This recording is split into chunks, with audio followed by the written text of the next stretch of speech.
It was Wednesday, and you know what that meant. We are sticky as fuck over here in the UK. I'll be quite honest with you. We're having our, well, I'd say an annual heat wave, but we rarely get heat waves over here in the UK, which means we're all melting into our seats. But that means we still managed to watch Dynamite this week, the go home before Forbidden Door. Now, you'll notice my name, you might not be able to see it, but I can't, the ace, that's me going forward, because to my left, maybe to your right, depending on how it works on YouTube, I have the Dynamite Diamond himself, Mr. Parker Hamlet. Welcome back, sir. Feels good to be back. Feels good to talk about AEW Dynamite, and it feels a little bit better over here that I'm sure than it does over there. You said you feel sticky, you look sticky, my friend. No shade. You're still the ace though, and we got to go home Dynamite to talk about. And got some interesting stuff to discuss. How are we feeling about the go home show for Forbidden Door? I've got some takes, and I say let's get into it. All right. Well, we will. However, this time last week, we sat here and I said to you, Jack Perry's contract was up or getting up for, to be expired. And we both sat here and said he's not going to WWE. He's going to stay at AEW. Well, the reports that come out this afternoon have indicated that as of right now, he is yet to sign with AEW. Now, again, we are going to presume that he is not going to WWE here. Do you think this is a Jack Perry thing, or is this maybe an AEW thing, maybe looking to freshen up a little bit? I mean, maybe it is. I guess just my sentiment coming up. Who does this guy really think it is? Hmm. I mean, he had all of the momentum in the world coming out of the Punk stuff, and he had a little bit of a resurgence with his character, and he had some heat there for a moment. But to me, he feels ice cold. Right, interest probably to take whatever Tony Khan is willing to give him. Same time, and this is no shade to the performer at hand, but you look over at NXT and you got guys like Lexis King who, are on WWE contracts as we speak. There are a lot of guys in NXT that I don't necessarily think are going to be parts of mainstay WWE programming, but they have a mental system. And, I mean, look at WWE programming in general, right? I know this is an AEW show, but if you look on Monday Night Raw in particular, you see Ethan Page in exhibition, Hmm. a guy who was a part of AEW programming at one point. And, some people wouldn't necessarily say he would have gotten, main roster television time, but he is. You got Ricky Starks, or excuse me, Ricky Saints. I mean, you just look across the board, and Danhausen, I mean, is becoming a household name as we speak, right? Getting a lot of mainstream coverage. And, I know I'm starting off this conversation by talking about WWE a lot, but, I think Paul Heyman came out this last week and said that, AEW isn't necessarily competition, Adam, as much as it is an alternative. And it has made things very, very interesting. And I feel like, maybe I don't see it in Jack Perry, but who knows if Shawn Michaels does? I mean, how do you feel about that? I feel like Shawn Michaels would be optimistic about a performer like Jack Perry. Well, even if WWE brung him in, I mean, he's got a feud. They could put him straight, if they were willing to do business. And one thing I would say about WWE is people hate each other or don't get along, but they do business, right? So if you could get it right, he could do. But my other half is thinking is this something to do with Anna Jay as well? Because her contract's also due, and we know they're together. It could well be that because Anna Jay hasn't signed a contract yet, maybe Jungle Boy Jack Perry's waiting to see what happens. Yeah, and I mean this in the most respectful way possible, Adam. But when you take a look at Anna Jay, you can't fault WWE for thinking like there's money to be made there. He's got the $1 million look. Maybe he's a little bit green in the ring in some aspects, but as kind of a package deal, kind of similarly to a. I'm not saying that the skill is on the same level, but it's kind of like a Zelina and Aleister Black type situation. You could get two Mm. performers that could immediately come in and be contributors. And NXT truly feels like a developmental now for WWE. Like if you tune in at all and check out the product, like it's not the old Black and Gold days where like takeovers were pretty much going head to head as far as like in ring quality with AEW. Like it's just not on that same level anymore. So there's a lot of projects on NXT. And Jack Perry, I mean, even though I'm not captivated him by him as a character, I definitely recognize his skill as a performer. I think he's a very good professional wrestler, but he has yet to find that character yet. And I tuned in NXT, I think this week, and just caught a couple segments. I was like, wow, like I could easily see some people kind of coming over here and feeling like a big fish in a little pond. And I think it could be good for Jack Perry. And I'm starting to think it's more of a Jack Perry thing than it is an AEW thing. All Friends Wrestling has always been the moniker for AEW, and we see the Bucks, we see Kenny Jax involved in the segment. I really feel like the best thing that could ever happen to Jack Perry is getting away from the Bucks and Omega, and I say that because he has yet to kind of become his own man, even though they really tried to make that happen not too long ago. So maybe this could be a good thing for Jack Perry. Maybe WWE sees something in him that I don't necessarily see. Maybe we'll see. Look, we don't know yet. Could all happen. We could all be signed, sealed, delivered tomorrow. It could be re-signed. Who knows? We'll find out. Last week we were talking about Will Ospreay and his hidden blade. This week we're talking about Will Ospreay in a storage container, because those of you that saw the start of a Dynamite this week saw Moxley give a pep talk. The Death Riders were doing this. I don't know. Was it barking? I don't know what it was doing. Ospreay was in that conversation, and then decides that he's going to fall over whatever was left on the side there. And that wasn't a part of the script, guys. He did legitimately not mean to fall over. Everybody but Mox broke. That you didn't see Mox break, but he may have done when he walked past. But I mean, that was just such a funny way to start Dynamite this week. Oh my gosh, that absolutely killed me. It's funny when you look at a guy like him who's so nimble, so athletic, and see him kind of take a tumble like that. It was just kind of a cool little like human moment that you just can't quite script. And Mox just kind of nonchalantly shrugging it off. That's one of the best things about wrestling, honestly, is those unscripted moments. And you could argue that's honestly when a lot of the magic happened, or magic happens in general. Yeah, I don't know if definitely. we were going to talk about it on the show, but that was probably one of my favorite moments of Dynamite. Oh, as soon as I saw it, I wrote it down as that's a talking point because it was just hilarious, hilariously funny. But it did lead into the Death Riders in a match. It was Mox, Claudio, and Wheeler Yuta against Brody King, Bandito, and Mystico. Brody King whipping out some lucha libre this week on Dynamite with some really mad on the ropes. Now I remember talking to Brian Cage not too long ago. You can see it on this channel if you go to the preview, and he said once upon a time, there was a Hall of Fame guy who's now a Hall of Famer who told a big guy not to do a drop kick because that wasn't what big guys do.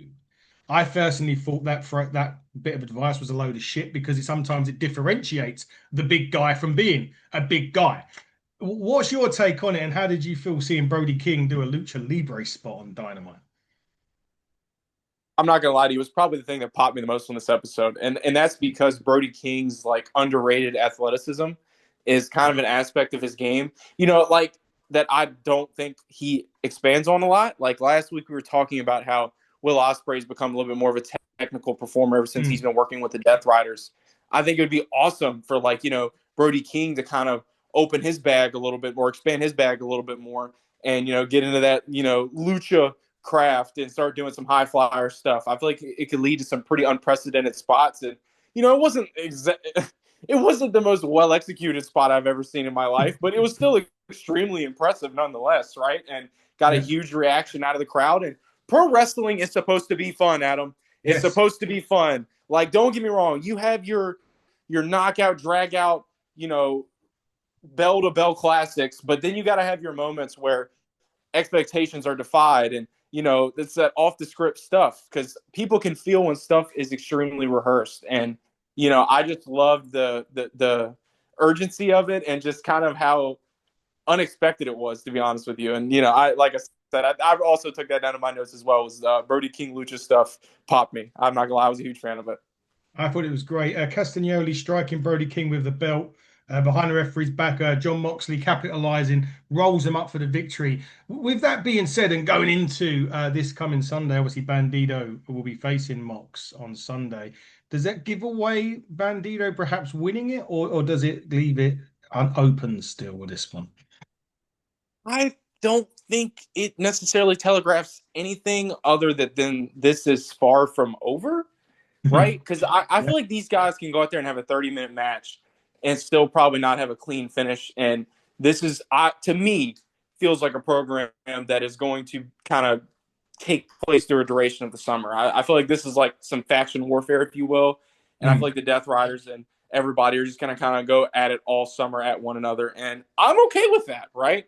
Almost like feels like a best of seven type of thing where, it's not going to necessarily be, best two out of three. I feel like it's going to be a very elongated type of feud. And personally, I think that's going to be enjoyable to watch because all the performers involved are very good at their job. So I I felt a little bit, eh, coming out of this match. But at the same time, with that being said, on last week's episode, we both said like we know Mox and Brodito are going to absolutely kill each other. So I feel like that will honestly make up for any lack of action we got on Dynamite this weekend.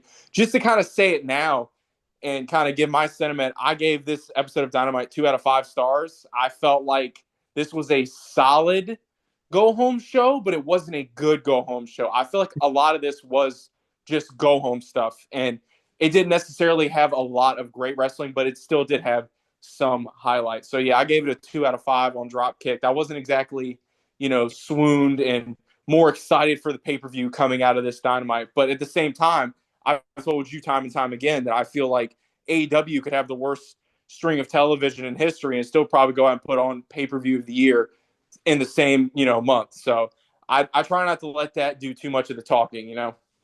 Definitely, definitely so. And if you guys think that you are a good booker yourself, or you can book a show, go to fivestarbooker.com and you will have your chance to create your own from any promotion. It's a tremendous. I'm hooked to it. It's a tremendous game that they brought out. It's not AEW That's related. actually really cool. I I've heard of that. I've been wanting to try it. I love Dropkick. I've been interacting with some people on there. It's kind of like a letterbox like rating type app for people who watch Wrestling Weekly. I've connected with some awesome people on there, and like I said, 2 stars is just kind of like it was okay, nothing too memorable. 3 is like that was good. 4 is like that was great. 5 is like oh my god, can't miss. And someone literally just like my review as we speak. Shout out to Ultimo. But yeah, what you just recommended was great. And guys, check out Dropkick too. I mean, just two great things to be on.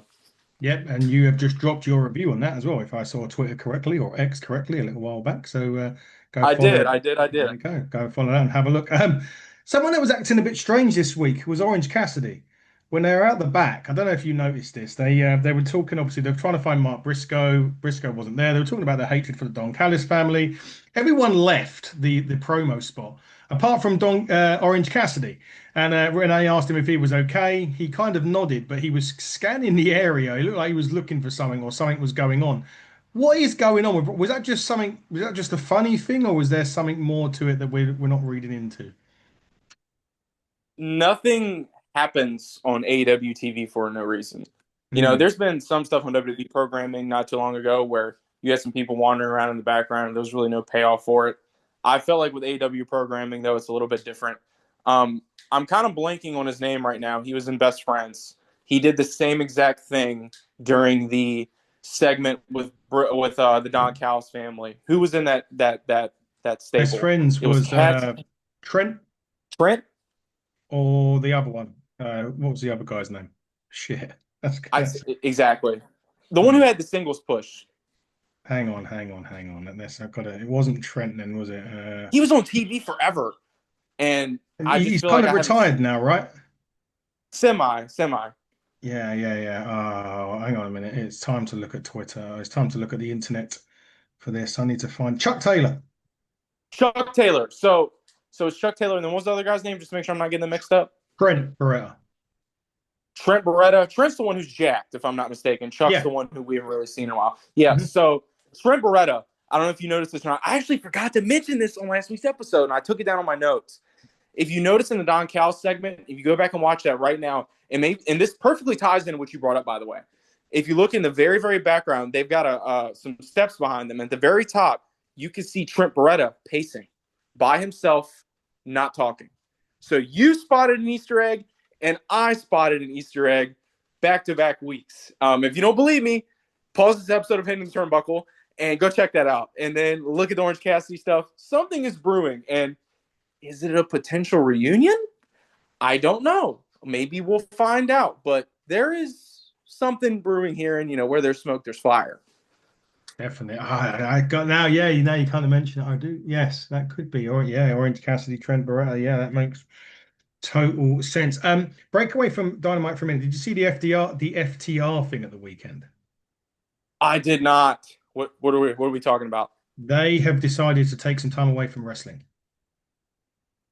Now, Oh now, man, that sucks. well, That yes, sucks. it does. As long as it's, this isn't storyline driven. They could just, they could just take some time away from wrestling and then miraculously come back ready for that big match that I predicted last week at All In. But, from what they were saying is they want to take some time away with their family.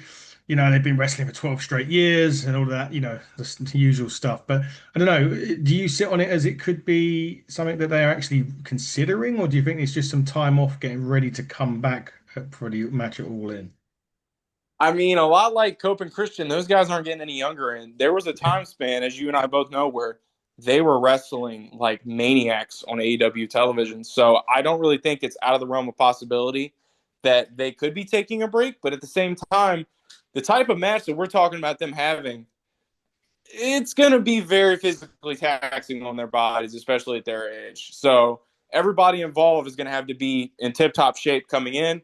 Maybe they just need the summer to kind of get into some better physical condition, get their mind right, because that's going to be a flat out war if they participate in it. And for any of those people who say that wrestling is fake, I would love to see them participate in a match of that quality and tell me and others how they're feeling afterwards. I mean, there is a reason that wrestling is covered by ESPN now, and that is because these guys are athletes. You can quote me in saying that, because whenever people say that dismissive shit, to be honest with you, it gets me riled up a little bit, because the like I said, the amount of physically taxing acts these guys have to perform, and just what it does to their bodies just over a certain period of time is just almost unprecedented. Definitely on the same trajectory of like professional athletes. So whatever those guys do, I think the business is better with them in it than without them in it. But at the same time, if it's good for their mental health and physical health, I'm all for it. What about you?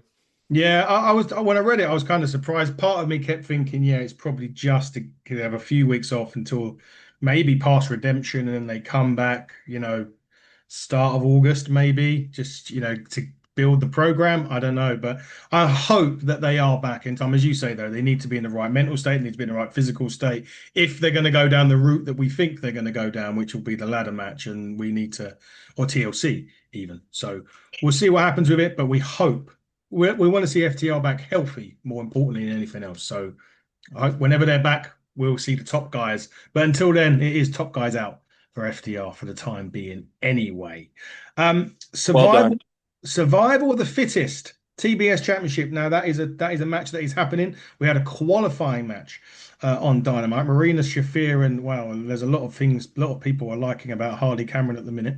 For those of you that saw Twitter last weekend, this one I liked it. What I liked about this, Parker, was the way in which Hardy Cameron wins the match. It reminded me of, remember Bret Hart, Roddy Piper from WrestleMania 8 when Roddy Piper had him in the sleeper. Bret put his feet on the corner, rolls over and gets the pin. It wasn't that technical. It was simply a rollover from Marina Shafir, had her in a chokehold attempt, and Hardy Cameron rolled it up.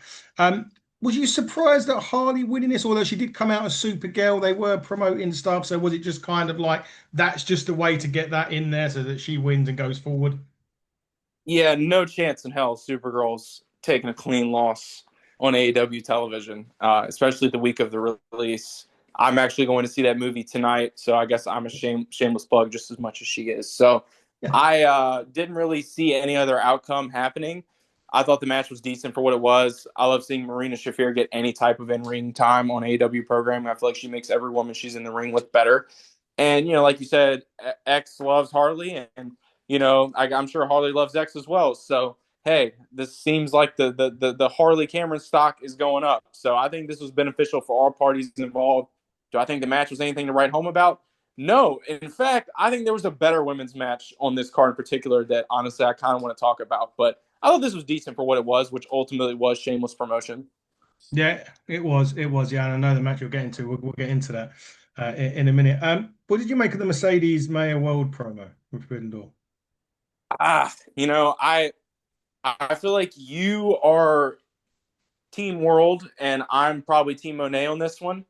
And something I Mhm. want to run by you a little bit real quick live on the Mm, pod, because we probably should have talked about this beforehand, is I want to do some just kind of quick Forbidden Door predictions since this is the go home show mhm. for Forbidden Door. And I just want to see how you're feeling, how I'm feeling about it. I still feel the same that I did about Monet, even with the My World stuff. I feel like World has been a great story, and I feel like World getting as far as she has gotten ultimately is still a great story for her and an upward for her trajectory. But I think that you don't bring Monet back for her to lose this tournament. So I'm still feeling Monet. Who are you more so feeling? We can start the kind of predictions now if we're being honest. I've still got Monet on this one. Are you still feeling World, or are you feeling more Monet on this one? It's so I'm still torn on this because just because of the situation that happened with Maya World. I do agree with you. It'd be stupid to bring back Mercedes Monet and have her lose the final. But then I always go back to wrestling is about emotion, and that is just something that's sticking with me at the minute. And maybe plans have changed. Maybe the plan was Mercedes Monet to win it. Maybe now that's now changed. This whole woman's Owen has been changed because they've had so many people get injured and they've had to swap things around and whatever else that I just feel that I'm sticking with my world just because I feel as if they're going to go for that the emotion side of things. But I do agree with you though. I do think that it would be pointless bringing back Mercedes Monet for her to lose and not go because I only see her as the biggest threat to Fekler right now, to be quite honest with you. Yeah, that's just kind of how I'm feeling on it right now.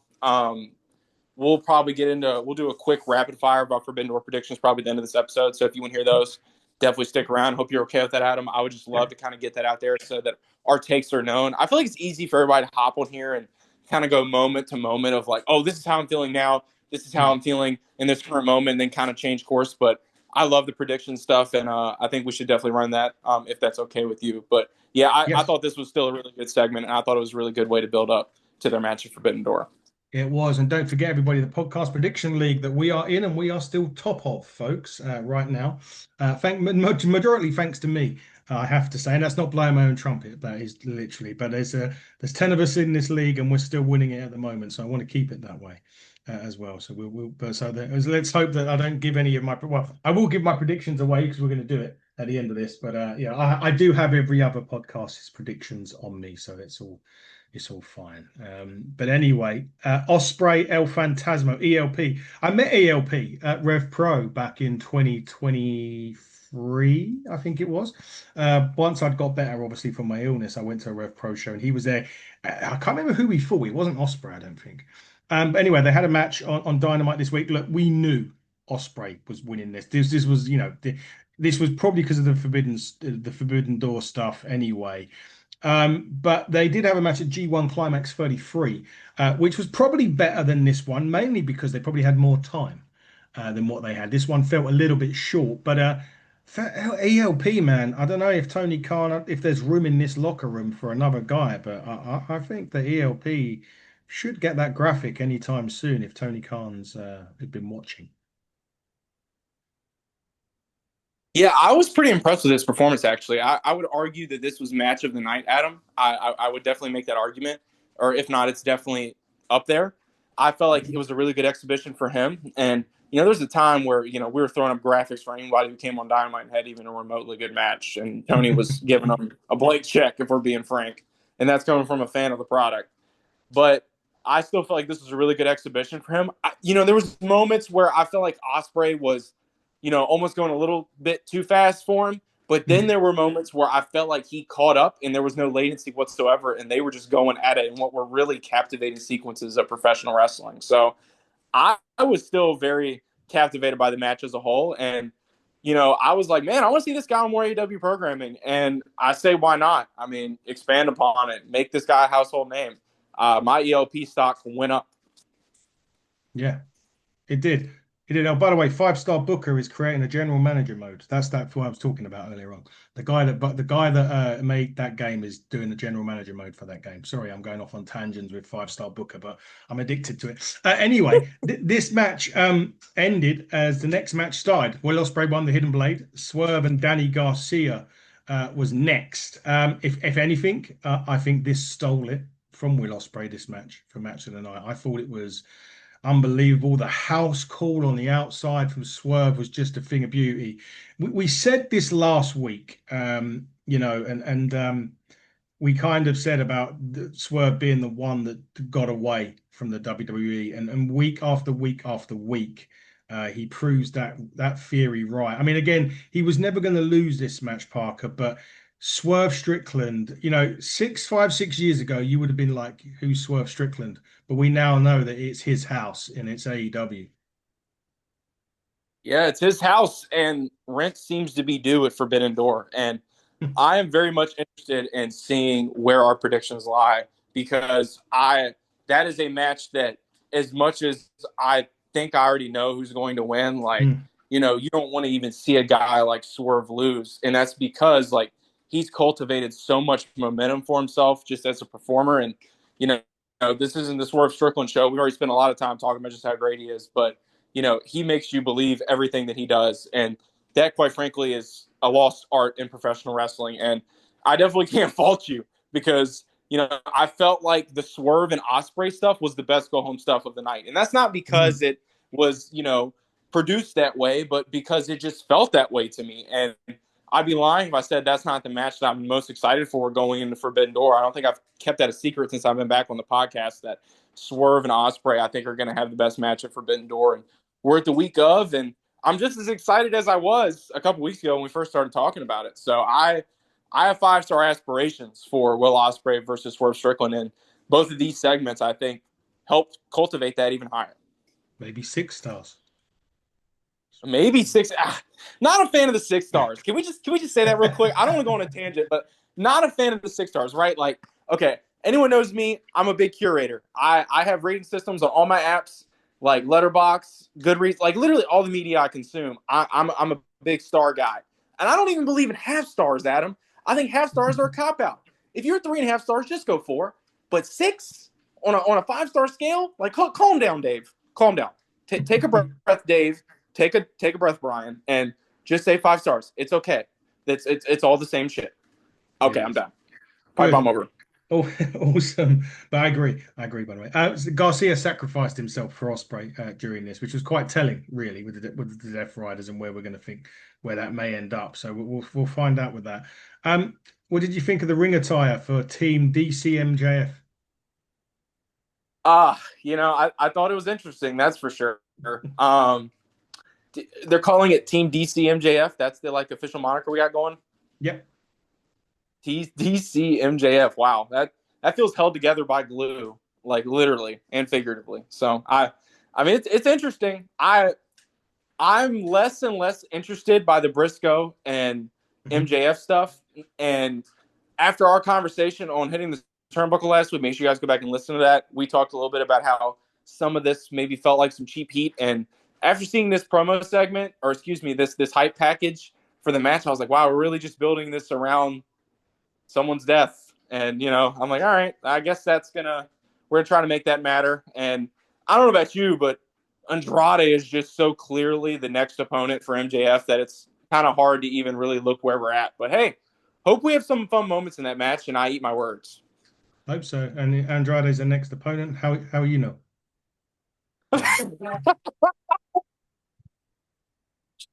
Here we go. Damn it, Um, you got.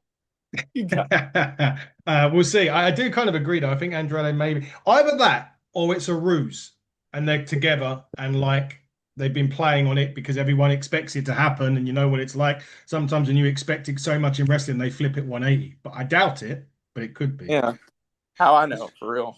We'll see. Zack Sabre Jr. was in action this week against, fun enough, Jack Perry, who we were talking about earlier on.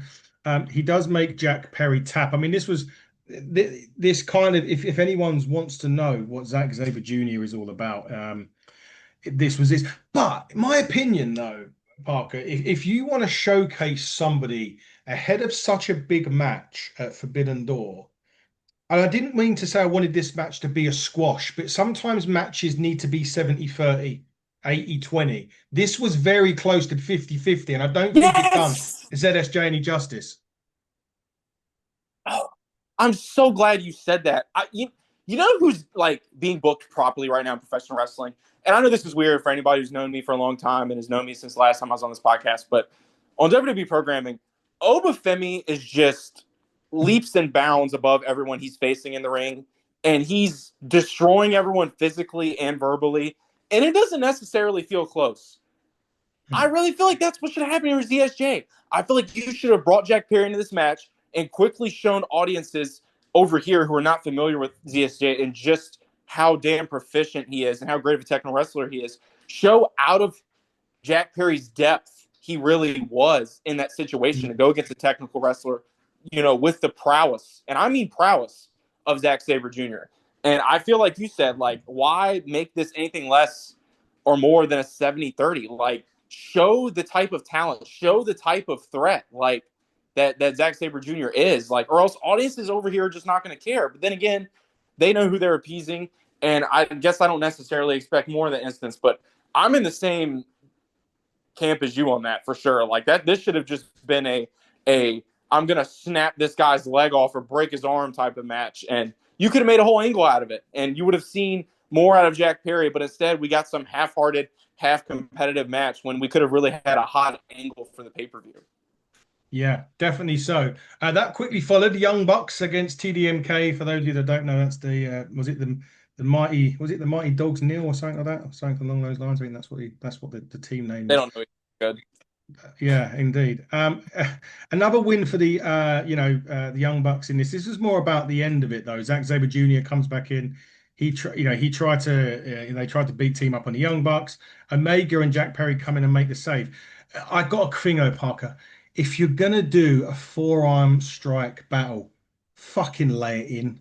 Like honestly, I think my son, oh not even my son, 'cause he's 11, nearly 6 foot, but it's just lay the fucking strikes in. That just looks so bad this week. I have to Oh, say.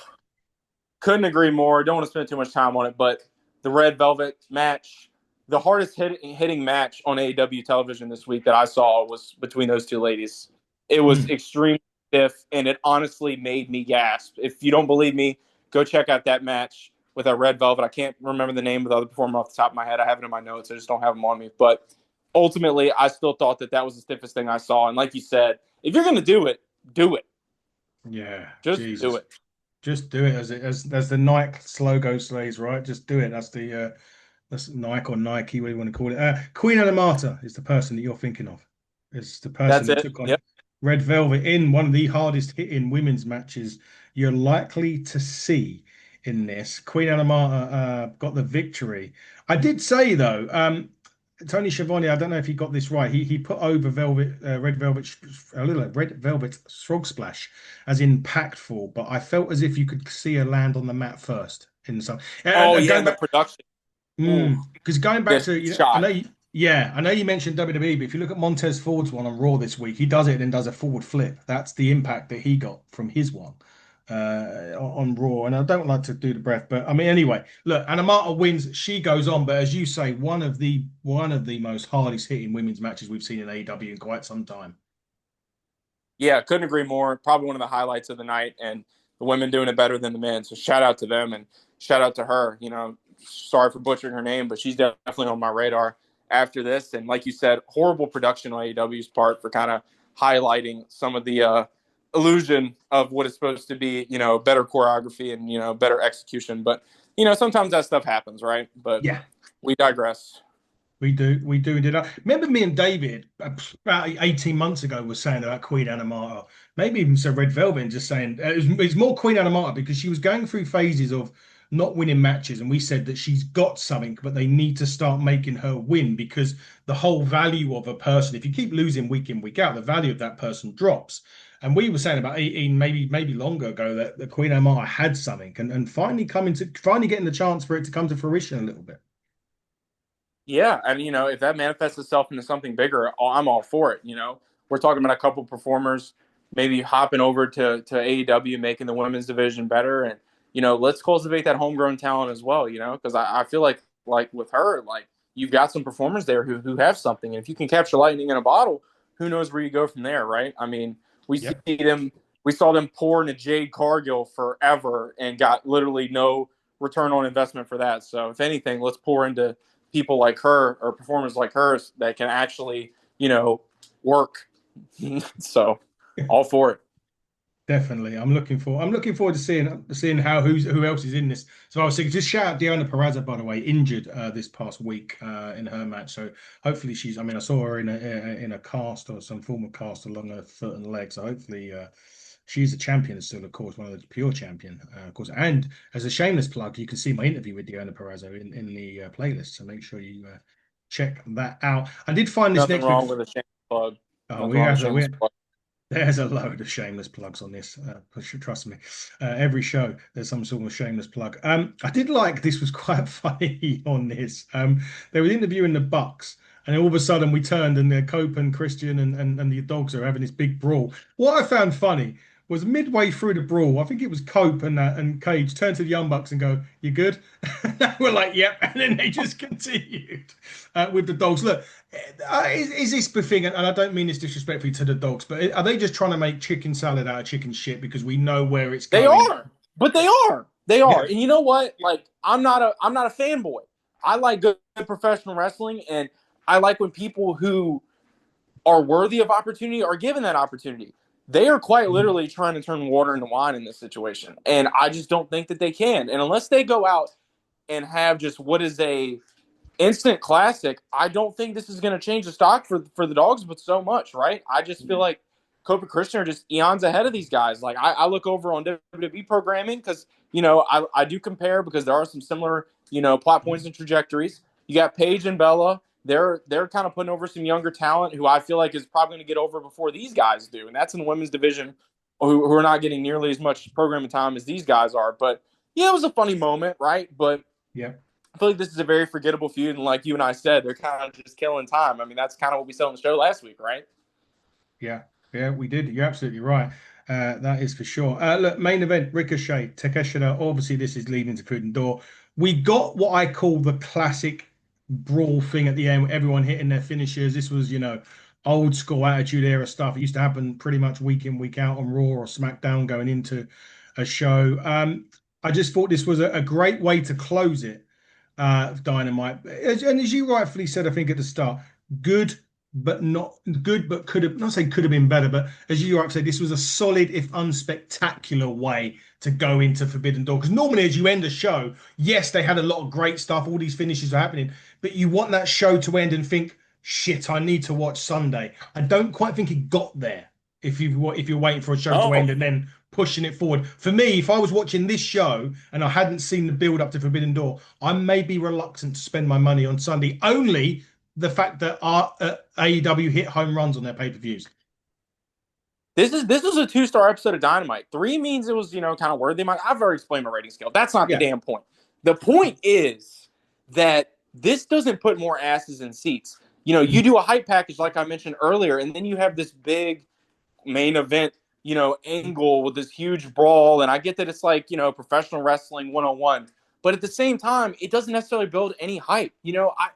I feel like as much as they capitalize on some cheap heat with Briscoe, they're still not capitalizing on it fully, right? Like Mm. I feel like it was like mad disrespectful, but like kind of true to life that MJF told Briscoe, I don't really see you as a marketable champion. I don't think you're on my level, right? There's no like actual authenticity or personality to this feud whatsoever. That's what makes Osprey and that's what makes Strickland feel so good is that there feels like Mm. a real tenacity there, not just a true main eventer trying desperately to put over a mid carder, and that's really what this feels like. And I hate to say that about Briscoe because I don't think Briscoe is a bad performer, but I think as a character, he just does not entice me, Adam. He just does not Mm. entice me in any capacity. And we're talking about the dog stuff being filler. This very much feels like filler, and we're all looking forward to the next thing for AEW. But I still feel like this pay per view as a whole, before we get into predictions, is still going to be full of great moments and great wrestling. And it's just a shame that this doesn't feel like a bigger deal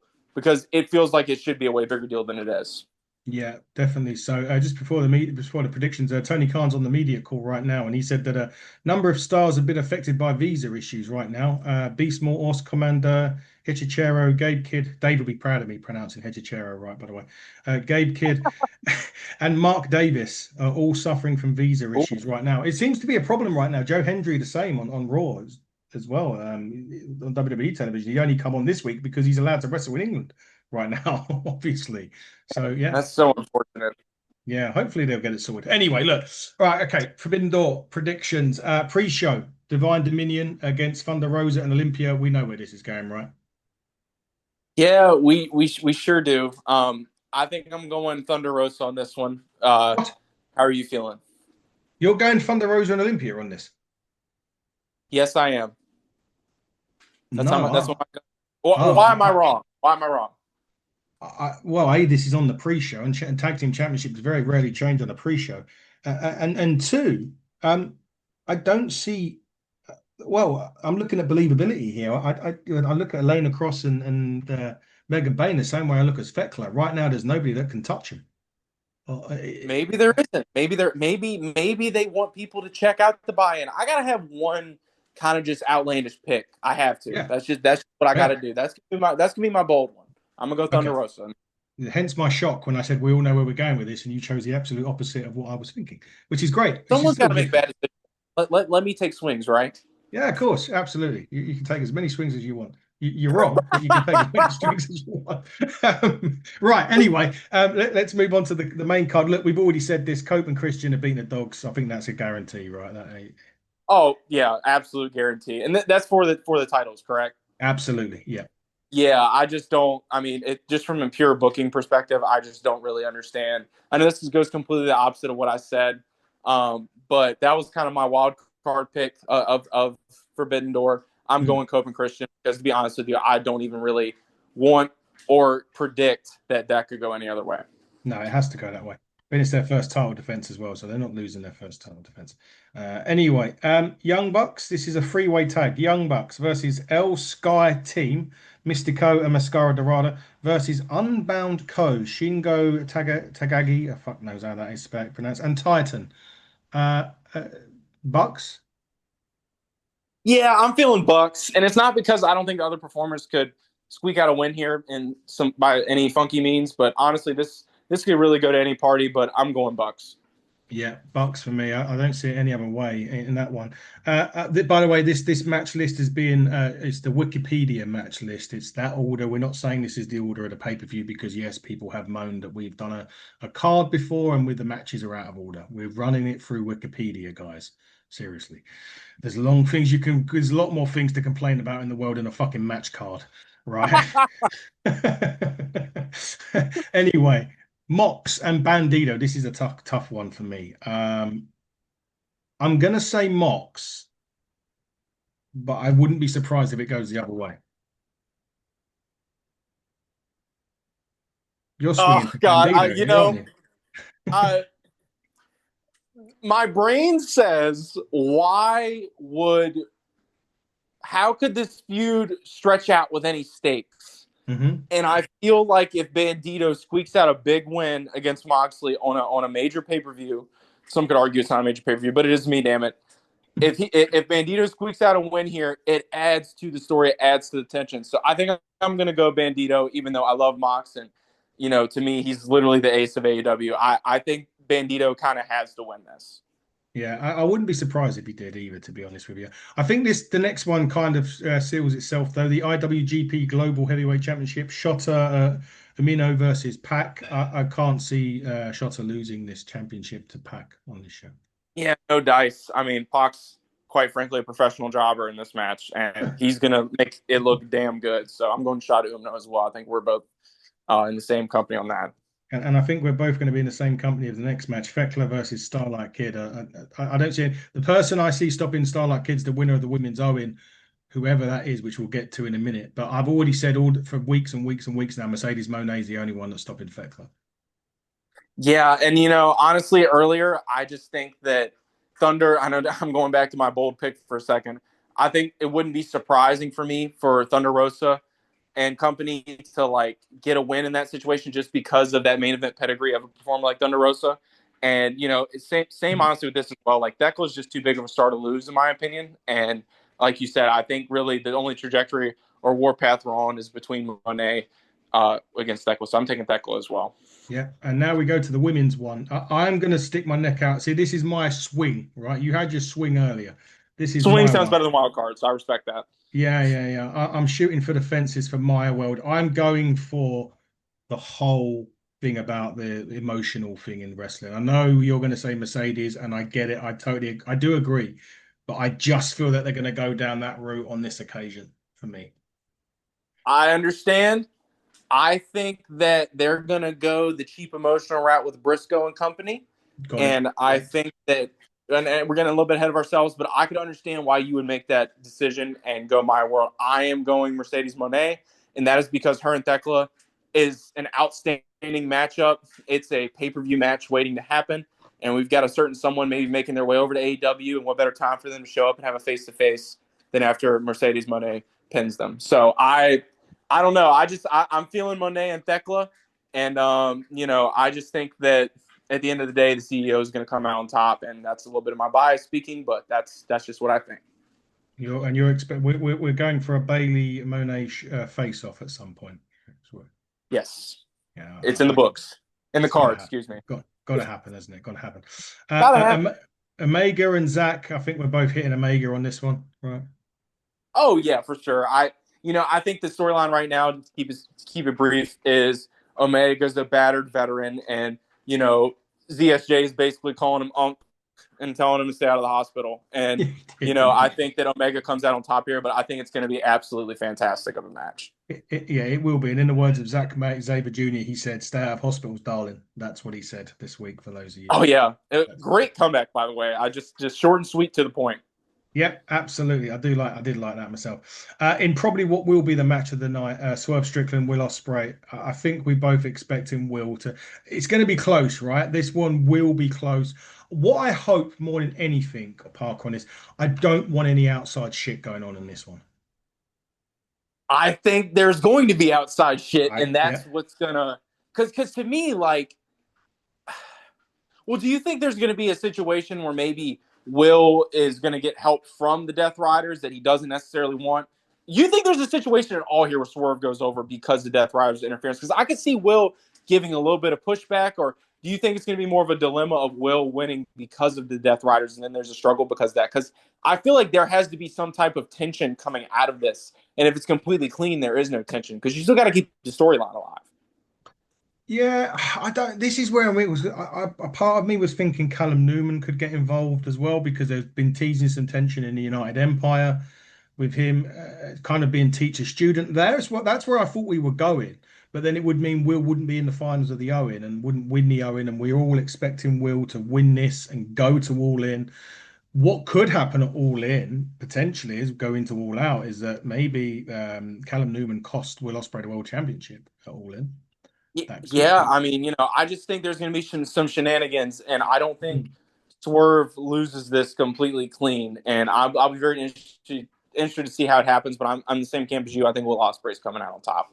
I would like to think he is. Oh, by the way, Tony Khan has been asked about the Jack Perry situation, and he kind of no answered it. He said that he wants Jack Perry to stay there for AEW at a long period of time, but didn't go into any news on his contract. Vintage So, Tony Khan answer live here on yeah, Hitting the Term. vintage Tony Khan says you're my best Michael Cole voice. Um, Finally, and we're going with this one, Briscoe and MJF. We're going with Briscoe on this because of what we're talking about earlier on, the emotion side of things. Briscoe will then get a championship match, which we expect him to lose because we do expect over at Redemption, we're expecting MJF Kenny Omega again. I would assume anyway. Yeah, I'm going Team Briscoe here. We didn't really get the details of the title shot and when the title shot would be, right? So Mhm. because of that, we don't really know when that will take place. We got a long time. Well, not a long time. We got some time till the next pay-per-view. So, give Briscoe his moment, let him have his flowers, let the baby faces go over. I think Khan's going to send these fans home happy, and that ultimately is what this exists for, is for the baby faces to go over after maybe some feel bad moments leading up to that. So I think baby faces on top, I think Team Briscoe pulls us out because, as we know, like everything MJF's got going on, I've already forgot the team name, but everything MJF's got going on is built on a foundation of sand with the Don Callis family. So I got Team Briscoe. Where do you see MJF at All In at this rate then?